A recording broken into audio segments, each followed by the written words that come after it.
வெற்றியாக இருப்பது, நாம் வெற்றியாக இருப்பதற்காக தேவன் நம்மை அழைத்திருக்கிறார். புரிந்து கொள்ளுங்கள்.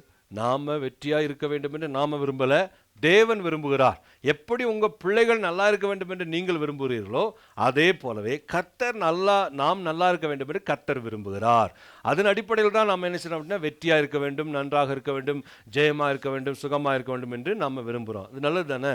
அது அப்பாவின் விருப்பம். இப்போ சொல்லப்போனால் தேவ சித்தம், எல்லாம் சொல்லுங்கள், தேவனுடைய சித்தம் என் வாழ்க்கையிலே நடக்கட்டும்.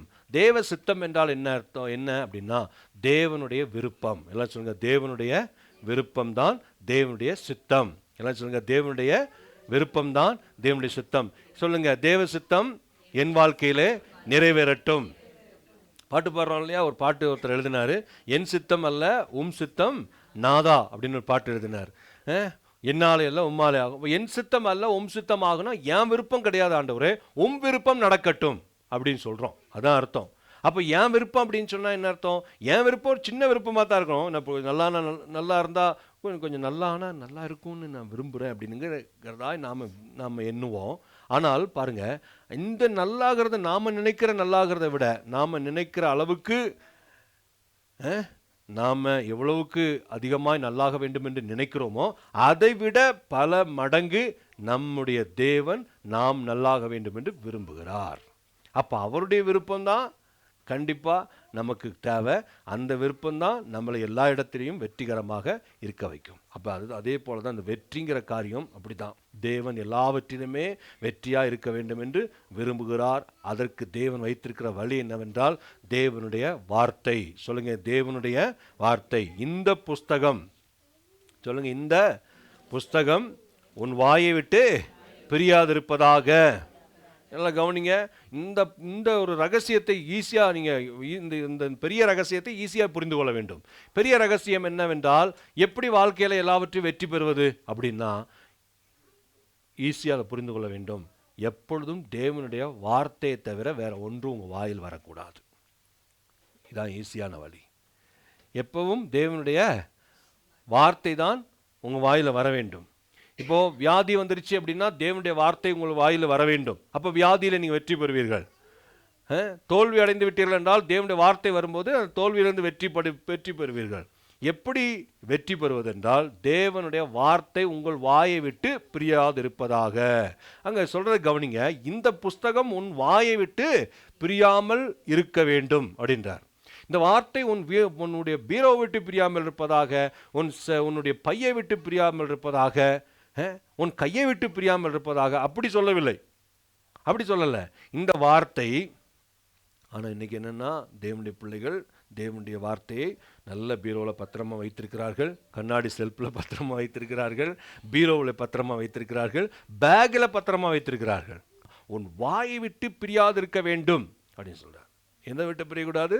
வாயை விட்டு. வாயில் தேவனுடைய வார்த்தை வர வேண்டும். எப்போ பேசினாலும் தேவனுடைய வார்த்தை வர வேண்டும்.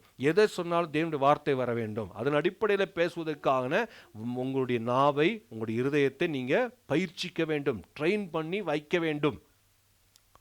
அதான் விசுவாச வாழ்க்கை. பார்த்தீங்களா? புரிந்தா உங்களுக்கு? எப்போ பார்த்தாலும் எந்த சூழ்நிலை இருந்தாலும் அப்போத்தான் நீங்கள் நல்ல வெற்றி அடைவீர்கள், நல்ல செழிப்பும் அடைவீர்கள்.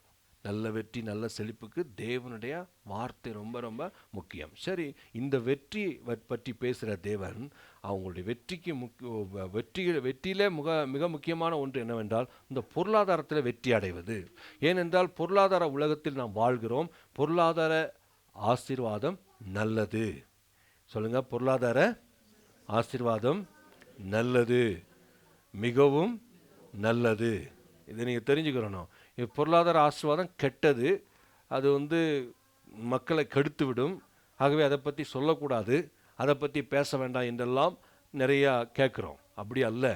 மக்களை பொருளாதார ஆசீர்வாதம் மக்களை கெடுக்காது, அவனை நல்லாக்கும். அதை நல்ல விதமாய் கற்றுக் கொடுப்போமானால் அது நல்ல விதமாய் அவங்களுக்கு பலனை கொண்டுட்டு வரும். ஆகவே தான் கர்த்தர் வானத்தை பூமி படைத்தவர் ஆதாமை பூமியில் வைக்கும் முன்பதாக, ஏவாளை பூமியில் வைக்கும் முன்பதாக எல்லா பொருளாதாரத்தையும் எல்லா ஆதாரங்களையும் உருவாக்கி முடித்து விட்டு 7வது நாள் 6வது நாள் மனிதனை உண்டாக்கி 7வது நாள் ஓய்ந்திருந்தார் என்று வாசிக்கிறோம். அப்போது அந்த மனிதனுக்கான தேவைகளை எல்லாவற்றையும் உண்டாக்கி முடித்து விட்டு தான் மனிதனை உண்டாக்குகிறார். அப்போ அவர் என்ன சொல்கிறார் அப்படின்னா, எல்லாம் நல்லது நல்லது என்று கண்டார். அதிகாரம் 1ஆம் அதிகாரத்தில் வாசிக்கிறோம், அவர் அது எல்லாவற்றையுமே நல்லது நல்லது என்று கண்டார். கடைசியாக எல்லாம் பார்த்து முடிச்சு சொல்கிறார், மிகவும் நன்றாக இருக்கிறது என்று சொல்கிறார். குட்னு சொல்கிறார், வெரி குட் சொல்கிறார். கடைசியில் என்ன சொல்கிறார் பார்த்தீங்களா, மிகவும் நன்றாக இருக்கிறது என்று சொல்கிறார். அப்படின்னா என்ன அர்த்தம், இது எல்லாமே நன்றாக இருக்கிறது, இதெல்லாமே நல்லது அப்படின்னு சொல்கிறார். எல்லாமே நல்லது, மனிதனுக்கு இது எல்லாமே நல்லதாக இருக்கிறது என்று சொல்லி மனிதனுடைய கையில் அதை கொடுத்தார். மனிதனுடைய கையில் கொடுத்து மனிதனை பழுகி பெருகு, பூமியை நிரப்புன்னு சொல்லி அவனை ஆசீர்வதிக்கிறார். அப்போ இந்த பொருளாதார ஆசீர்வாதத்தில் நம்ம கவனக்குறைவாக இருக்கும் பொழுது பலவிதமான நஷ்டங்களையும் நாம் சந்திக்க வேண்டியிருக்கலாம். நாம் பின்னடைவு அடைந்து கொண்டிருப்போம். ஆகவே தான் இதை குறித்ததான தெளிவான ஒரு சத்தியத்தை புரிந்து கொள்ள முடியாத பல நாட்களாக உங்களுக்கு நான் போதிச்சுட்டு வரேன். இன்னும் கடந்த வாரத்தில் சொன்ன காரியம் என்னவென்றால், நம்முடைய தேவன் பெருக்கத்தின் தேவன், நம்மை பெருக பண்ணுகிறார். சொல்லுங்க, நம்முடைய தேவன் பெருக்கத்தின் தேவன், நம்மை பெருக பண்ணுகிறார். 1 கொரிந்தியர் புஸ்தகம் 3ஆம் அதிகாரம் 6ஆம் வசனத்தில் பவுல் சொல்றதை நாம் வாசிப்போம். 1 கொரிந்தியர், தேவனே விளையச் செய்தார் என்று பவுல் சொல்கிறார். தேவனே விளையச் செய்தார். இப்போ தேவன் விளைய பண்ணுகிற தேவன், தேவன் பெருக பண்ணுகிற தேவன். நம்முடைய தேவன் எப்படிப்பட்டவர்? பெருக பண்ணுகிற தேவன். எல்லாவற்றையும் பெருக பண்ணுகிறார், எல்லாவற்றையும் பெருக பண்ணுகிறார். நாங்கள் ஆதியில் உங்களுக்கு காண்பிச்சோம், ஆதி மனிதனிடத்தில் என்ன சொன்னார்னா, பழுகுங்க பெருகுங்கன்னார். அவர் மீன்களை பெருக்கமாய் உண்டாக்கினார், மிருக ஜீவன்களை பெருக்கமாய் உண்டாக்கினார். மனிதர்களை பார்த்து என்ன சொல்கிறார்னா, நீங்கள் பழுகி பெருகுங்க அப்படின்றார். பழுகுங்க பெருகுங்க என்ற ஆதியாகமம் 1:28 வசனத்தில் வாசித்தோம். ஆகவே மனிதர்கள் எல்லாவற்றிலும் பெருகி பழுகி இருப்பது தேவனுடைய விருப்பம். மனிதர்கள் பழுகி இருப்பது பெருகி இருப்பது தேவனுடைய விருப்பம். நோவாவின் காலத்தில் கர்த்தர் அப்படிதான் சொல்றார். நோவாவின் காலத்தில் நோவாவை பார்த்து சொல்றாரு, மறுபடியும் சொல்றார், அது விடலை. மனிதர்களுடைய பெருக்கம் தேவனுடைய விருப்பமாக இருக்கிறதுனால நோவாவின் காலத்தில் மிகப்பெரிய அழிவு வந்தது. மிகப்பெரிய அழிவு வந்து தண்ணீர் எல்லாம் வற்றி போன போது என்னத்தை பார்க்குறாங்க அப்படின்னா, வெறும் சேறு தான் பார்க்குறாங்க.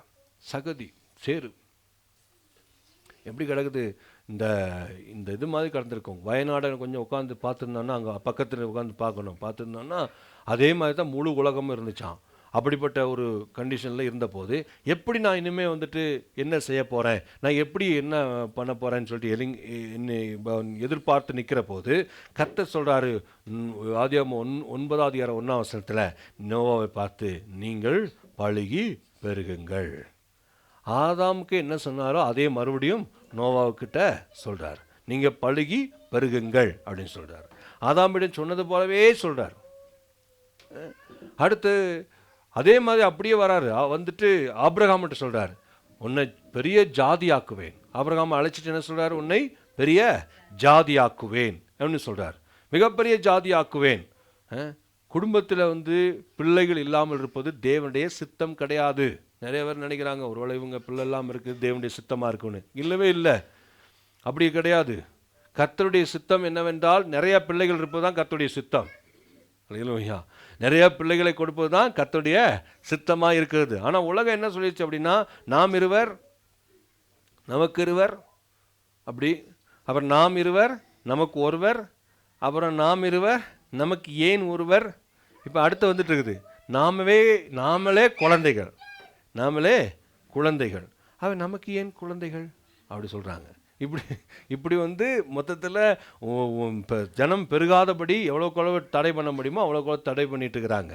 அருமையானவர்களே, தேவன் அப்படிப்பட்ட திட்டத்தை உடையவர் அல்ல. தேவன் பெருக்கத்தின் தேவனாய் இருக்கிறார்.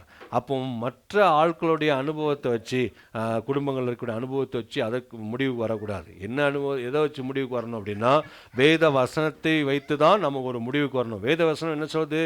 யாத்திராகமத்தின் புஸ்தகத்தில் 23ஆம் அதிகாரம் 26ஆம் வசனத்தில், அப்பத்தையும் தண்ணீரை ஆஸ்வதிப்பேன், வியாதியை உன்னிருந்து விலக்குவேன், கர்ப்பம் விழுகிறதும் மலடும் உன் தேசத்தில் இருப்பதில்லை, உன் ஆயுஸ் நாட்களை பூரணப்படுத்துவேன். அப்போ பூரணப்படுத்துவேன் அப்படின்னு சொல்கிறார். மலடும் உன் தேசத்தில், கர்ப்பம் விழுகிறதும், அதாவது அபார்ஷன், அப்புறம் குழந்தை பெறாமல் இருக்கக்கூடிய தன்மை இருக்கலாம், மலட்டுத்தன்மை, அதுவும் இருக்காது, உன் தேசத்திலே இருக்காது. அப்படின்னா வீட்டில் எப்படி இருக்கும்? வீட்டில் எப்படி இருக்கும்? இருக்காது, இருக்கக்கூடாது என்று கர்த்தர் சொல்கிறார். இருக்காது அப்படின்றார். அதனால தான் பாருங்க, சங்கீதம் 127 சங்கீதம், சாலமோன் ஞானி எழுதின சங்கீதம், 127 சங்கீதம். அது என்ன சொல், கர்த்தர் வீட்டை கட்டாராகில் கட்டுகளின் பிரயாசம் விருதா அப்படின்னு சொல்றார். கர்த்தர் நகரத்தை காவாராகில் காவற்காரர் விழித்திருக்கிறதா. அதில் சொல்றாரு, இதோ பிள்ளைகள், இதோ பிள்ளைகள், இதோ மறுபடியும் சொல்லுங்க, இதோ பிள்ளைகள் கர்த்தரால் வரும் சுதந்திரம். எப்படி சொல்றாரு பார்த்தீங்களா? இதோ பிள்ளைகள் அப்படின்றார். இதோ பிள்ளை அப்படின்னு சொல்லியிருந்தாருன்னா நல்லா இருந்திருக்கும். அப்படி சொல்லல, இதோ பிள்ளைகள். அது வந்து ஒன்றுக்கு மேற்பட்டது, அது வந்து ப்ளூரல், அது நிறைய, அது வந்து பன்மை சொல்றாரு, நிறைய பிள்ளைகள் இருக்கிறத பற்றி சொல்றாரு. அப்போ ஒரு பிள்ளை வைத்துக்கொண்டு இருக்கிறது தேவ சித்தமும் கிடையாது. ஒருவேளை அதோடு நிப்பாட்டினா தேவனுடைய ஸ்தோத்திரம் பண்ணி நிறுத்தலாம். ஆனால் அதே வேளையில் தேவன் நமக்கு அப்படிப்பட்ட ஒரு ஆசீர்வாதத்தை வைத்திருக்கிறார். அதை நீ நம்ப வேண்டும். பிள்ளைகளை நல்ல, ஒருவேளை ஒரு 10 பிள்ளைகளை பிறந்தா கூட அந்த 10 பிள்ளைகளை நல்ல விதமாக வளர்த்தா அது சமுதாயத்துக்கு ஆசீர்வாதம், குடும்பத்துக்கு ஆசீர்வாதம். நீங்கள் 10 பிள்ளைகளும் பெற்று 10 தீவிரவாதி ஆக்கிவிட்டா அது பிரச்சனை தானே. அப்போ அதுதான் வேண்டான்னு சொல்கிறாங்க. ஆமாம், பார்த்தா 10ம் 10 விதம் மாறுது, பயங்கர ஆட்களை மாறுறாங்க. ஐயோ, ஆமாம், அவன் யார் என்னப்பா அப்படி கேட்டா, அவன் அண்ணனை விட பெரிய ஆளியா அப்படின்ட்டாங்க. அவன் அண்ணன் இப்படிப்பட்டவன்னா தம்பி இப்படிப்பட்டவன்யா அப்படின்னு. இப்படி கிடையாது, அப்படி சொல்லக்கூடாது. அவங்க ஒவ்வொருத்தரும் ஆசீர்வாதமாக இருக்க வேண்டும். ஆகவே ஒரு 2-3 பிள்ளைகள் இருந்தால் கூட கரெக்டாக அது ஒரு தேசத்துக்கு ஆசீர்வாதமாக. சொல்லப்போனால் இன்னொரு காரியத்தை நான் உங்களுக்கு சொல்லித்தரேன். என்னென்னா, பெற்றோராகிய உங்களை கவனிக்கிற பிள்ளைகளாக அவங்க வளர்க்கணும் ஆரம்பத்தில். நீங்கள் சில இடத்துலலாம் அப்படி செய்கிறது கிடையாது. அவங்க என்னென்னா, அந்த பிள்ளைகள் வந்து கொஞ்சம் பணம் அப்பா அம்மாட்டேருந்து வரலன்னு தெரிஞ்சதுன்னா அவங்களுக்கு கவனிக்கவே மாட்டேன்ட்டாங்க. கடைசி வரை பார்க்கணும், முடிஞ்ச அளவு பாருங்கள். இந்த பெற்றோர்கள் வந்து அந்த வயதான நேரத்தில் அவங்க ரொம்ப மனம் நொந்துருவாங்க. அப்படிப்பட்ட நேரத்தில் நல்லா கவனிக்கிற அளவுக்கு நம்ம பிள்ளைகளை நாம் முன்னக்கூட்டி ஆயத்தம் பண்ணி வளர்க்கிறவர்களாய் நாம் இருக்க வேண்டும். சொல்லி கொடுத்து அன்பையும் பற்றி பேசணும், மற்ற இடத்துல காண்பிக்கணும். இந்த மாதிரியெல்லாம் செய்கிற, எங்கேயாவது தவறான பெற்றோரை கவனிக்காமல் எதாவது பண்ணிட்டுனாலும் அதெல்லாம் போய் சொல்லி காட்டி கொடுத்து, இதெல்லாம் பண்ணக்கூடாது தம்பி, நம்ம ரொம்ப கவனமாக இருக்கணும். ஏன்னா அதில் என்ன அடங்கி இருக்குது அப்படின்னா, பவுல் சொல்கிறாரு, வாக்குத்தத்தமே அப்படி தான் இருக்குது. ஆதியிலே வந்து கட்டளை கொடுத்த தேவனும் அப்படி தான் சொல்கிறாரு, உன் தகப்பனின் தாயையும் கனம் பண்ணுவாயாக. ஏன் அப்படின்னா, நீ நன்றாக இருப்பதற்கும் வாழ்நாள் நீடித்திருப்பதற்கும். எப்படி, நீ உன் தேசத்தில், உனக்கு கொடுக்கப்பட்ட தேசத்தில் நல்ல செழிப்பாக இருக்கிறதுக்காகவும், உன்னுடைய தேசத்தில் நீ நீடூழி வாழ்கிறதுக்காகவும் உன் தகப்பனையும் உன் தாயையும் கனம் பண்ணுவாயாக. வாக்குத்தத்தம் அவங்க இருக்கிறது. நீ இதை கனம் பண்ண அப்படின்னா போதும். நான் சொல்கிறேன், தேவனே தெரியாதவர்கள் நல்ல பெற்றோர்களை கனம் பண்ணவங்க நன்றாக இருக்கிறார்கள். அது தேவனுடைய அந்த விதி வேலை செய்யுது. அந்த தேவனுடைய அந்த அந்த பிரின்சிபல் அங்கே வேலை செய்யுது. எப்படின்னா, நீ அப்பாவை கவனிச்சா, அம்மாவை நல்லா கவனிச்சா நீ நன்றாக இருப்ப. ஆமாம், தேவனே அறியாத வீட்டில், ஆனால் தேவனை அறிந்த வீட்டில் அம்மாவை அடிக்கிறது, அப்பாவை அடிக்கிறது, விட்டால் கயிறை வச்சு கட்டில் காலில் கட்டி போடுறது, நீங்கள் அப்படிலாம் நடக்குது. வருத்தம்னா வருத்தம், பெரிய வருத்தம், ரொம்ப மன கஷ்டம்.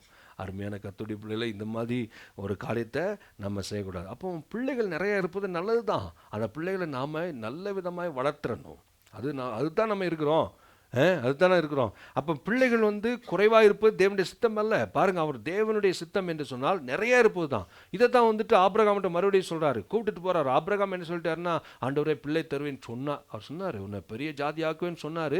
ஆனால் பெரிய ஜாதியாக இன்னும் ஆக்கலை, பல வருஷம் ஆச்சு. ஆன பிறகு பையன் சொல்கிறாரு, ஆண்டவரே ஐஸ்வர்யமான ஆக்கிட்டேரு, ஓகே, ஆனால் எனக்கு நிறைய சொத்தெல்லாம் இருக்குது, ஆனால் எனக்கு பிள்ளை இல்லையே.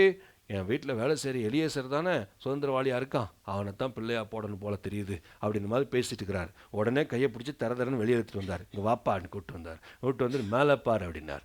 அப்பில் பாருனார். மேலே பார்த்தா பாருங்க, என்ன ஆண்டவரே அப்படின்னோடனே மேலே தூக்கி பார்த்துட்டு சொன்னார், இந்த நட்சத்திரங்களை உன்னால் என்ன முடியுமா, வானத்து நட்சத்திரங்களைப் போல உன் சந்ததியை நான் பெருக பண்ணுவேன் என்று சொன்னார். வார்த்தையை பார்த்தீங்களா, வானத்து நட்சத்திரத்தை போல பெருக பண்ணுவேன் என்று சொன்னார். கர்த்தர் வந்துட்டு ஜனத்தை அப்படி தான் பெருக பண்ணுகிறார். கர்த்தரை விசுவாசிக்கிறவர்களுக்கு தேவன் அபாரமான பெருக்கத்தை வைத்திருக்கிறார். நல்லா தெரிந்து கொள்ளுங்கள், நீங்கள் கர்த்தரை விசுவாசிக்கிறவர்கள், உங்களுக்கு தேவன் அபாரமான பெருக்கத்தை வைத்திருக்கிறார். அப்போ அந்த பெருக்கம் நிறைய கிடைக்கும். அதனால தான் எபேசியர் 3:20 வாசித்து பாருங்க. நாம் ஜெபிப்பதற்கும், நாம் நினைப்பதற்கும், நாம் வேண்டுவதற்கும், அந்த வார்த்தை வெறும் அதிகமாக இல்லை, மிகவும் அதிகமாய். எப்படி? மிகவும் அதிகமாய். அப்போ நான் சொல்கிறேன், எல்லாவற்றிலுமே பெருக்கம் வரும். உங்கள் தேவன் அப்படி தான் சொல்கிறாரு. நீங்கள் கர்த்தரை நோக்கி பார்த்து அப்படி ஜெபிக்க ஆரம்பிச்சிட்டா, ஆண்டவரே நீர் என்ன அப்படி செய்யும் ஆண்டவரே அப்படின்னு சொன்னீங்கன்னா கண்டிப்பாக பெருக பண்ணுவார். ஞானம் குறைவாக இருக்குதா, அதை கேளுங்க, ஆண்டவர் சமூகத்தில் அதிகமாய் தருவார். அதுதான் நடக்கும். நீங்கள் தான் போகிறது இல்லையே, நீங்கள் தான் கேட்குறது இல்லையே. அதான் ஆண்டவருக்கு அர்த்தம். என்ன வரலையே என் பிள்ளை என்கிட்ட கேட்கலையே, தனியாக போய் கேட்குறீங்களா ஆண்டவர் சமூகத்தில்? சும்மா சொல்கிறோம், குடும்பமாக உட்காந்து 2 பாட்டு பாடி தோத்திரம் பாட்டு முடிச்சிடுறோம். பக்கத்தில் போய் ஆண்டவர்கிட்ட பேசுகிறது, அந்த பழக்கம் அதெல்லாம் உருவாகணும் பாருங்கள். சில நேரம் சொன்னால் சத்தம் போட்டு கத்தி கூப்பிட்டா தான் ஆண்டவர்லாம் கேட்பார். சில நேரம் அப்படி தான் சத்தம் போட்டு கூப்பிடலாம், தப்பு இல்லை. அதுக்கு ஒரு சுச்சுவேஷன் இருக்குது, சூழ்நிலை இருக்குது, இடம் இருக்குது. ஆனால் அது அப்படி தான் ஆண்டவர் கேட்பார்னு இல்லை.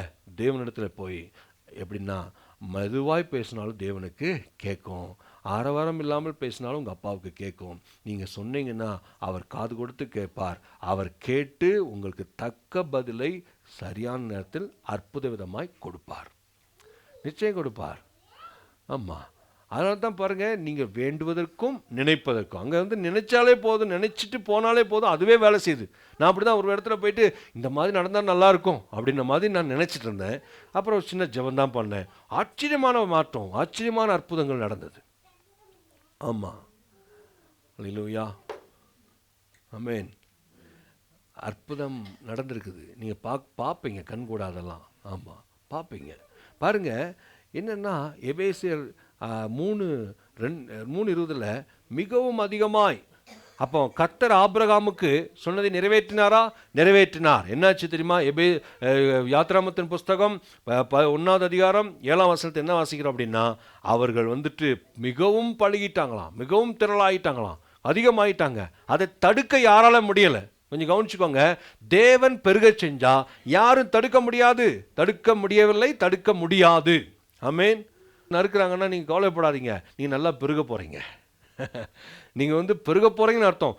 உங்க நெருக்கடிங்க, வேலையில் நெருக்கடிங்க, பிஸ்னஸ் நெருக்கடிங்க, தொல்லைங்க, தாங்க முடியல. நான் சொல்கிறேன், நீங்கள் கர்த்தருடைய வார்த்தையவே நோக்கி பாருங்கள், நீங்கள் பெருகிக்கொண்டே போவீர்கள். உங்கள் பெருக்கத்துக்கு அளவே இருக்காது. ஏனென்றால் என்ன காரணம் அப்படின்னு கேட்டால், அந்த காரணம் என்னவென்றால், உங்களுக்கு பின்னாடி இருக்கிறவர் பெருக்கத்தின் தேவன் ஒருவர் இருக்கிறார். அவர் உங்களை பெருக பண்ணுறார், அவர் உங்க வளர பண்ணுறார். நீங்கள் உங்களை சுருக்கிறதுக்கு அவன் சாத்தான் ரெடியாக இருக்கிறான், ஆனால் அவர் பெருகிறதுக்கு ரெடியாக இருக்கிறாரு.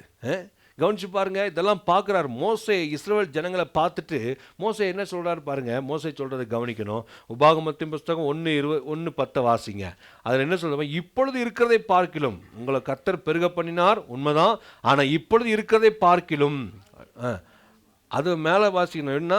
உங்கள் தேவனாகிய கர்த்தர் உங்களை பெருக பண்ணினார் சொன்னாரா மோசே? ஆமாம், தேவனாகிய கர்த்தர் உங்களை பெருக பண்ணினார். இதோ நீங்கள் இந்நாளில் வானத்து நட்சத்திரங்களைப் போல திரளாக இருக்கிறீர்கள். மோசே ஆபிரகாமிட்ட என்ன சொன்னார் சொல்லுங்க? ஆபிரகாமிட்ட என்ன சொன்னார்? எப்பா, வானத்து நட்சத்திரங்களைப் போல உன்னை பெருக பண்ணுவேன்னு சொல்லி ஆபிரகாமிட்ட சொன்னார். அதை நிறைவேற்றிட்டாரு. மோசே அதை சொல்றாரு, நீங்கள் வானத்து நட்சத்திரங்களைப் போல திரளாக இருக்கிறீர்கள் சொல்லிட்டாரா? கவனிங்க, அதோட முடிக்கல.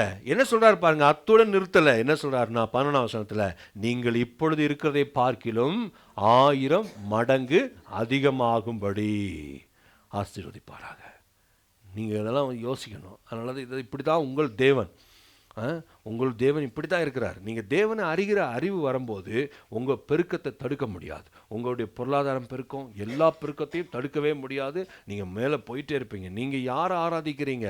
ஏதோ சும்மா ஒரு கர்த்தரை ஆராதித்து சிலுவையில் அறையப்பட்ட ஆண்டவர்னு சொல்கிறாங்க, அவரை நாங்கள் ஆராதிக்கிறோங்க, அப்படிலாம் இல்லை. உங்களை பெருக பண்ணுற தேவன், வானத்தை பூமியை படைத்த அண்ட சராசரம் உருவாக்கின சர்வ வல்லமையுள்ள தேவனை, உன்னதமான கர்த்தரை, மோஸ்ட் ஹை காட்னு சொல்லக்கூடிய உன்னதமான கர்த்தரை நீங்கள் ஆராதிக்கிறீர்கள். இவருக்கு மேல ஒண்ணுமே கிடையாது. இந்த தேவன் உங்களை பெருக பண்ணுகிற வல்லமை படைத்தவராக இருக்கிறார். 1000 மடங்கு பெருக பண்ணுவார்.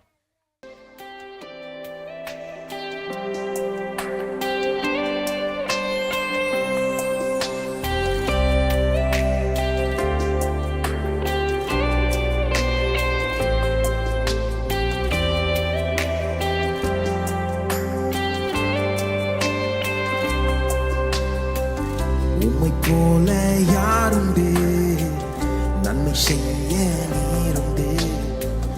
உம்மைத்தானே நம்புவேன் என் தேவா.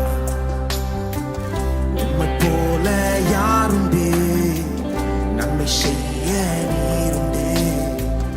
உம்மைத்தானே நம்புவேன் என் தேவா. உம்மைத்தான் எந்தன் வாழ்வின் ஆதாரமாய் நினைத்து உள்ளேன்.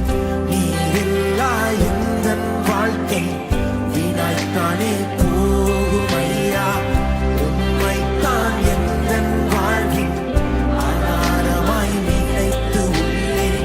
நீரில்லா எந்தன் வாழ்க்கை வீணாய்த்தானே போகும் ஐயா. ஷடாய் ஆராதிப்பேன், எலோஹிம் ஆராதிப்பேன், அதோனாய் ஆராதிப்பேன், யெஷுவா ஆராதிப்பேன், எல் ஷடாய் ஆராதிப்பேன், எலோஹிம் ஆராதிப்பேன், அதோனாய் ஆராதிப்பேன், யெஷுவா ஆராதிப்பேன்.